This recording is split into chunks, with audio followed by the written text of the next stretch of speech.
When it comes to soundbars, Samsung has always been one of the leaders in the industry. Today we're going to unbox and set up the Samsung Q800A soundbar.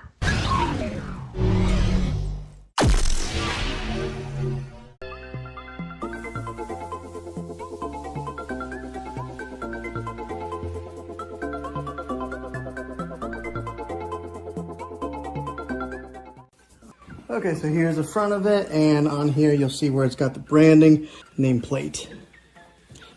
There is a speaker with a soft covering right here. This is the back.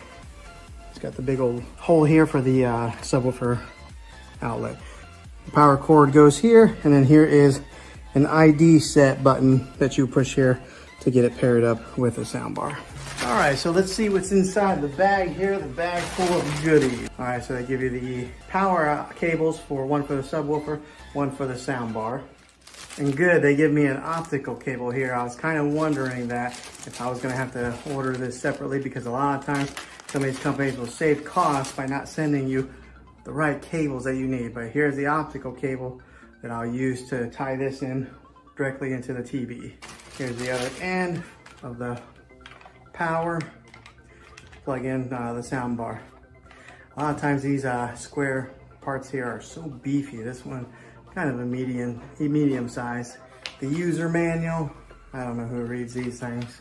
Okay, 2 angle brackets here to mount the soundbar if you were going to mount this onto the wall. I have a tendency of losing these things, but I'm going to be setting mine on the console underneath the TV right there, so I won't be using this. This right here is another part of the mounting bracket that kind of helps support, push it out from the wall. Some more nuts and bolts if you were going to hang it onto the wall. And now here is the remote. I'm always interested to see what the remotes on these things look like. Batteries, I always give these off the wall name brand batteries. This one's called Mustang. Who's ever heard of that? Why can't they send me like a Duracell or Energizer? Okay, and then here is the remote. Now the remote looks similar to the TV remote that I have, the Samsung TV remote. Let me show you the difference. So here's a soundbar remote, and then here is a TV remote right here, soundbar TV. So you can see they're pretty similar, but I imagine once I get the soundbar hooked up, I would really hope that I can get it hooked up to using just one remote, because I hate having to use 2 remotes. So we'll see how that pairs up with it and see if we can just use the one remote, the TV remote. I'll go ahead and put the batteries in to the soundbar remote.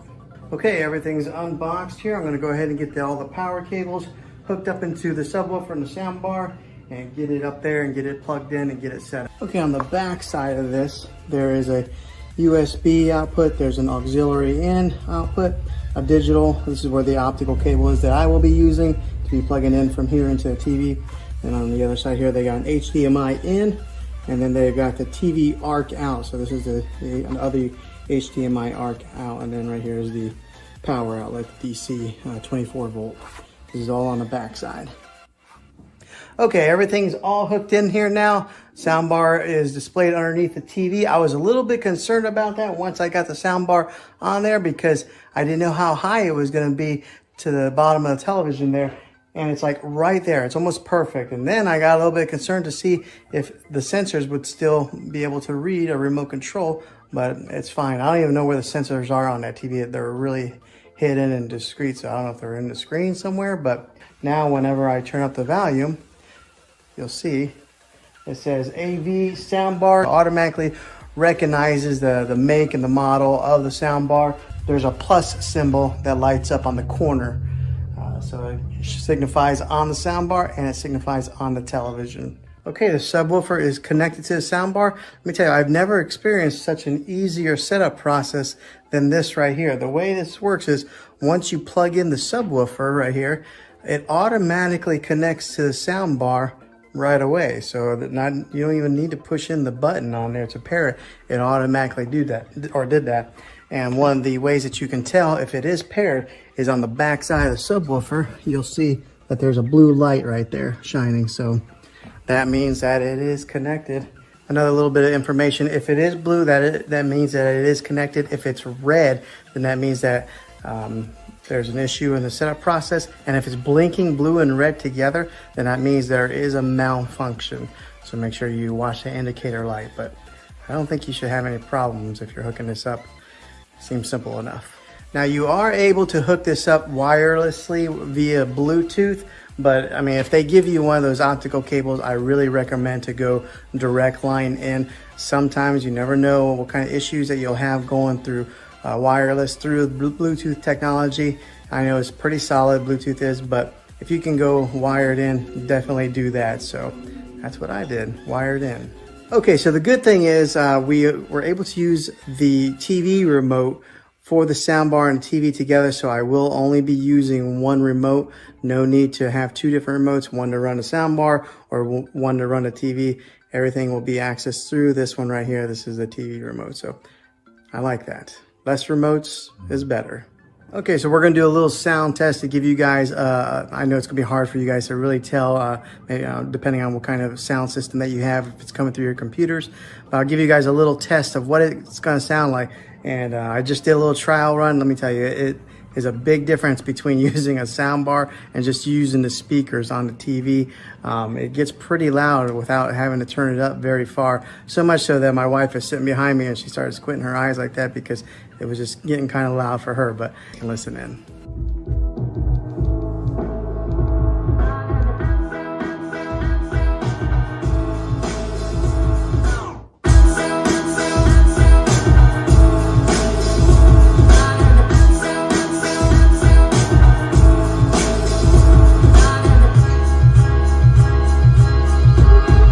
Okay, so that sounded pretty good. I'm very pleased with this purchase so far. Sounds like it's gonna be a really good soundbar. Now, something to note here, the bass there, it pushes out through the back. In my particular surroundings, I've got it on a cornered wall right here, but when it pushes out, it kind of travels up, so we could hear the bass really well. I know everybody's environment's gonna be a little bit different. I do have a higher ceiling, so some of the sound that comes out from the top of the speakers is going to have to travel up quite a ways to kind of fill the room, but it does push out from the ends here. We can hear that perfectly fine. So if you do have a lower ceiling, you should be able to hear it and get all that rich sound that comes from this sound bar. But yeah, it's pretty easy to set up and it sounds fantastic. So this was the unboxing and the setup. Hopefully you guys liked this video. If you did, make sure you throw a thumbs up on it and go ahead and subscribe to my channel. I make tech videos all the time and I'd love to have you back on the next one. So until then, be creative.